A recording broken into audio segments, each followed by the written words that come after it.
जी बिल्कुल, अब कड़ा एहतसाब होगा और कोई भी डाकू, वो चाहे यूनिफ़ॉर्म में हो या सिविल कपड़ों में हो, उसकी गिरफ्त होगी।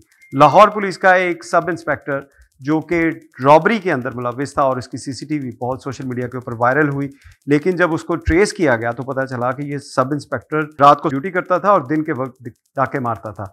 इस हवाले से डीआईजी ऑपरेशन फैसल कामरान से बात करेंगे और इनसे पूछेंगे कि लाहौर पुलिस की तरफ से इसकी आइडेंटिफिकेशन कैसे की गई और फिर उसके बाद क्या कानूनी कार्रवाई अमल में लाएगी। अस्सलाम वालेकुम जी। वालेकुम सलाम। देखिए, जैसा हर रॉबरी, हर क्राइम हमारे लिए इम्पोर्टेंट है, उसके पीछे ट्रेसिंग की जाती है, उसके पीछे टीम्स काम करती हैं, कैमरों वाली टीम अलग है, ह्यूमन इंटेलिजेंस वाले अलग हैं। तो इस तरह का कोई भी केस हुआ, हमें जैसे ही पता लगा कि एक शहरी से 4,75,000 रुपए छिन गए और उसकी सीसीटीवी फुटेज भी आ गई, तो उसको बैक ट्रैक करते हुए हम गए सारे, ये ट्रेस किया। एक बंदा, ये 2 बंदे थे, जो एक बाइक से उतरा, गन पॉइंट पे इसने छीना। जब इसको ट्रेस किया तो पता लगा कि अल्टीमेटली जब फाइनल दोनों बंदे पकड़े गए तो एक सब इंस्पेक्टर है लाहौर पुलिस का, जो आपको उसका नाम भी हमने बताया, तस्वीर भी दिखाई। तो वो इन वारदातों में मुलविस था और इससे पहले भी ये इंटरोगेशन के अंदर वो सारी चीज़ें आएंगी कि इससे पहले क्या-क्या कर चुका है, ताकि वो सारे केसेस भी हम इससे ट्रेस करवाएं। तो इस वाले केस में मैं ये समझता हूँ सबसे इम्पोर्टेंट बात ये है, ऑल्दो इस पे बड़ा सारा क्रिटिसिज्म भी आ रहा है, हमने इस क्राइम को छुपाया नहीं, हमने इस चीज़ को, इस फैक्ट को नहीं छुपाया कि ये पुलिस वाला था। हमने आपके सामने रखी बात कि यस, ये क्राइम हुआ, यस हमने ट्रेस किया, बिल्कुल, और ये भले पुलिस वाला था, हमने इसको छुपाया नहीं, आपके सामने रखा। वो मैसेज देना है इस शहर की सारी अवाम को कि कोई बंदा क्राइम में मुलविस हो, चाहे वो पुलिस वाला हो, चाहे वो किसी महकमे का बंदा हो, किसी प्रोफेशन से ताल्लुक रखता हो, हमारे लिए सारे क्रिमिनल्स एक ही बराबर ट्रीट होंगे, उनके साथ वही सलूक होगा जो किसी क्रिमिनल के साथ होना चाहिए।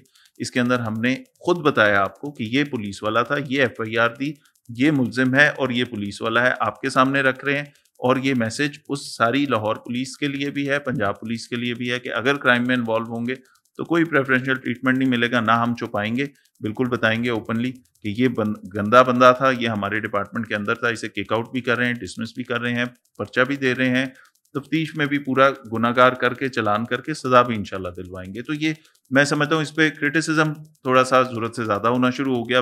और इसके अंदर अगर हम छुपाते, अगर हम इसकी आइडेंटिटी ना बताते, अगर हम फैक्ट्स को ट्विस्ट करते, तो वो सारी चीज़ें जायज़ थी। लेकिन जब हम खुद आपके सामने फैक्ट्स रख रहे हैं, जब हम खुद अपनी फोर्स को ये मैसेज दे रहे हैं कि आप अगर कोई गलत काम करेंगे तो आपके ऊपर भी इसी तरह कार्रवाई होगी, तो मेरे ख्याल में तो ये जो हमारी अकाउंटेबिलिटी है उसके ऊपर मैं समझता हूँ कि ये उसके ऊपर ट्रस्ट बढ़ना चाहिए और लोगों को पता होना चाहिए कि कोई भी बंदा, पुलिस वाला या अगर वो किसी क्राइम में मुलविस होगा, बदतमीज़ी में मुलविस होगा, बुरे रवैये में मुलविस होगा या किसी भी ऐसी एक्टिविटी में जो उसको बतौर पुलिस वाला नहीं करनी चाहिए, उसके ऊपर वही एक्शन होगा जो किसी भी क्रिमिनल के साथ जो सलूक होता है वही करेंगे। अच्छा फैसल साहब, इसके बारे में बताइएगा, ये कांस्टेबल जो था, सब इंस्पेक्टर साहब जो थे, ये कब से वारदातें कर रहे थे? इन्वेस्टिगेशन काफ़ी दिन से ये चल रही थी और अब तक क्या पता चला कि ये दिन को रात को ड्यूटी करता था या दिन को वारदात करता था और ऐसे लोगों को आइडेंटिफ़ाई कैसे करता था? क्या इसका गैंग था? क्या इसके जो तरीक़े वारदात क्या था इसका? देखिए, इसकी इंटेरोगेशन चल रही है। हमने ये फौरी तौर पे, क्योंकि ये ऐसा केस था जिसके अंदर इससे हमें उम्मीद है कि इससे बहुत सारे इंकशाफात होंगे, इसका मोडस ऑपरेंडाई पूरा निकालना और पब्लिक के सामने रखना और पुलिस के सामने रखना, उसको एक एग्जाम्पल बनाना, ये हमारा काम था। तो इसलिए हम इसके ऊपर सारे एंगल्स पे काम भी कर रहे हैं। इससे पहले कहाँ-कहाँ गया, इसके मोबाइल के अंदर इसकी लोकेशंस को मैच कर रहे हैं उन वारदातों से जो इसी सिमिलर नेचर की वारदातें हुई। ये जिस एरिया का रिहायशी था उसी एरिया के आसपास ये वारदातें कर रहा था।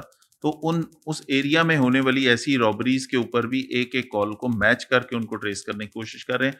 दूसरा, ये अनारकली थाने में पोस्टेड था और इन्वेस्टिगेशन से इसकी ट्रांसफ़र हुई थी। अभी इसका फॉर्मल ऑर्डर्स नहीं हुए थे।